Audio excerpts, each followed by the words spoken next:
Harka fuunee kam jirtu kabajamtoota daawwattoota Gullallee Miidiyaa Neetwoork odeessaalee keenya kan guyyaa har'aatiin mata duree gaggabaabaa tokko lama sadii kan waliin ilaallu ta'a. Mata duree keenya jalqabaa keessatti ajajaa olaanaan waraana bilisummaa Oromoo Jaal Marroo Dirribaa nagaadhaan gara dirree qabsootti deebi'uu isaa kan ilaallatu ta'a. Gama biraatiin mootummaan Itoophiyaa biyya bulchuuf yaalaa jiru uummata Oromoo irratti haleellaa diroonii raawwachuusaa itti fufee jira. Kanumaanis aanaa Cawwaaqaatti lakkoofsi namoota miidhamanii dabalaa jiraachuu maddeen keenya ifoomsanii jiru.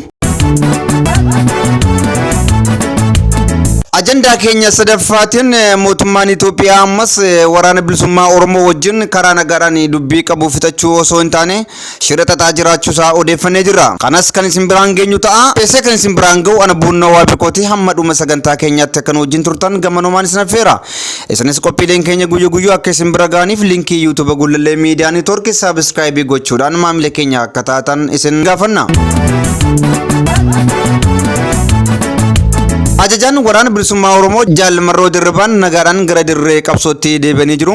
Guyyoota 14 darbaniif magaalaa Dar es Salaam Taanzaaniyaatti marii araaraatiif mootummaa Itoophiyaa fi qondaaltota waraanaa Itoophiyaa wajjin haasawaa taasisaa kan turan Jaal Marroon erga mariin kun gufachuudhaan qondaaltonni mootummaa Itoophiyaa gara biyyaatti deebi'anii guyyoota muraasaaf achuma Taanzaaniyaa turuun isaanii ni beekama. Haa ta'u malee odeessi keenya har'a bahe Jaal Marroon gara dirree qabsootti deebi'uu isaa madda amanamaarraa odeeffachuu keenya kan isiniif himnu ta'a.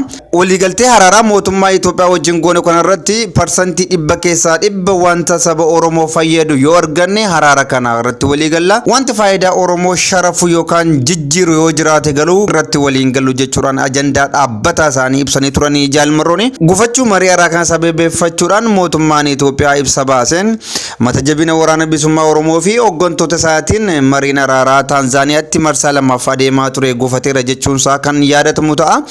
Gama waraana bilisummaa Oromooti immoo mootummaan Itoophiyaa rakkoo Oromoo hundirraa furuudhaaf fedha hin qabu.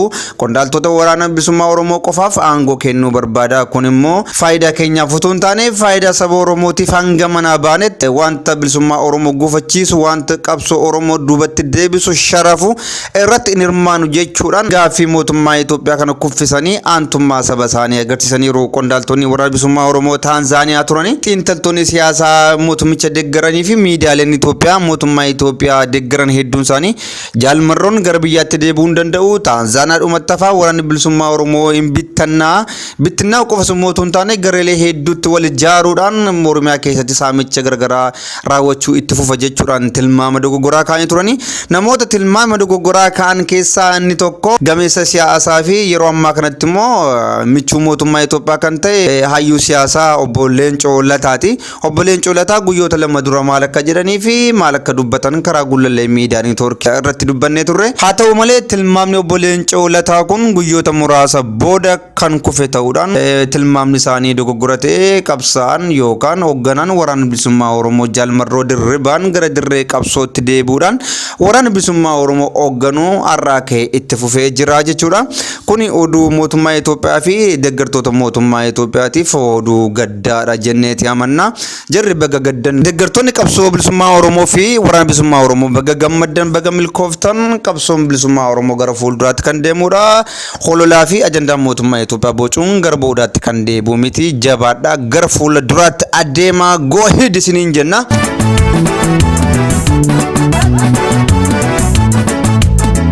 Ajandaa kee lammaffaatiin mootummaan bilxiginnaa jedhee oofaamu mootummaan shoror keessaan kuni uummata Oromoo daguuguu isaa itti fufeeti jira. Saatiiwwan 48 darban keessatti godina Buunoo Beddellee Aanaa Cawwaaqaatti haleellaa diroonii raawwachuun isaa ni beekama. Kanuma sababeeffachuun naannoo sanatti lakkoofsi namoota miidhamanii amma gara 120 ta'ee jira jedhamaa jira. Dirooniin sun namoota uummata siviilii, uummata hidhannoo hin qabne, uummata qotee bulaa, uummata misoomarra jiru irratti kan isheen haleellaa raawwatte. Sanas battala haleellaan kun raawwate namni 58 ol battaluma toggaadu namoonni hedduun immoo dachee jala kan badanidha. Hawaasni naannichaa namoota hedduu sana qotanii baasaa akka turan odeeffannee jirra. Kanumarraa ka'uun lakkoofsi namoota du'anii yookaan lubbuudhaan darbanii hanga 120 ta'eeti jira guyyaarraa odeeffannetti. Mootummaan Itoophiyaa waraana bilisummaa Oromooti jechuun namootuma walgahii ta'an, namoota yaa'ii garaagaraa qaban, namoota afoosha irratti waliin mareetaa jiran irratti haleellaa diroonii raawwata. Shawaa Lixaa keessatti yeroo garaagaraatti haleellaa kana uummata siviilii irratti raawwatee jira.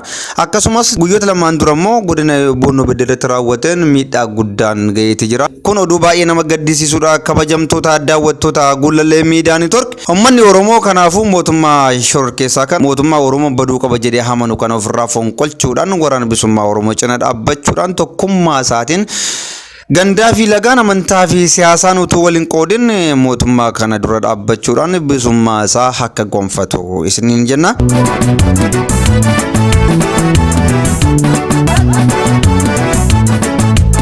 Ajandaa keenya sadaffaatiin mootummaan Itoophiyaa guyyaa har'aa sadaasa 25 bara 2023 irraa eegalee waraana bilisummaa Oromoo irratti opereeshinii geggeessuudhaaf qophiirra akka jiran odeeffannee turre.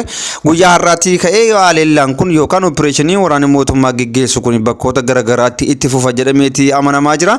Mootummaan Itoophiyaa erga waliigalteen Haraaraa Taanzaaniyaatti gufatee booda kan baasu waraana bilisummaa Oromoo balleessa jechaa jira. Waraanni bilisummaa Oromoo yeroo meeshaa waraanaa xixiqqaa qabatan iyyuu hin banne hamma hoggaa waraanni bilisummaa Oromoo loltoota isaa gara kumoota dhibbaan lakkaa'amanitti sadarkaa ol guddisee jirutti waraana kana balleessuuf yaaduunsaa biyyattiin yookaan mootummaan Itoophiyaa hoogganaa sammuu hin qabne qabdi jechuu nu dandeessisa.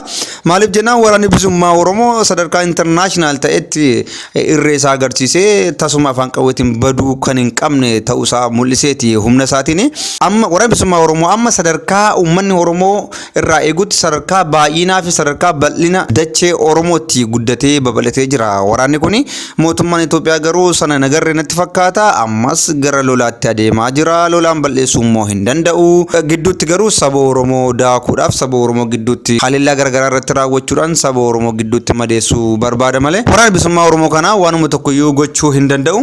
Kanaafuu uummanni Oromoo bakka jirtetti gurmaa'uudhaan mootummaa nama nyaataa kanarraa akka of eeggattanu dhaamsa keenya isiniif dabarsina. Hayyanii kabajamtoota daawwattoota keenya odeessi keenya gaggabaaboon kan yeroo kana kan hangasi ture. Qophii biraatiin hanga walitti deebinutti nagaadhaan nu tura.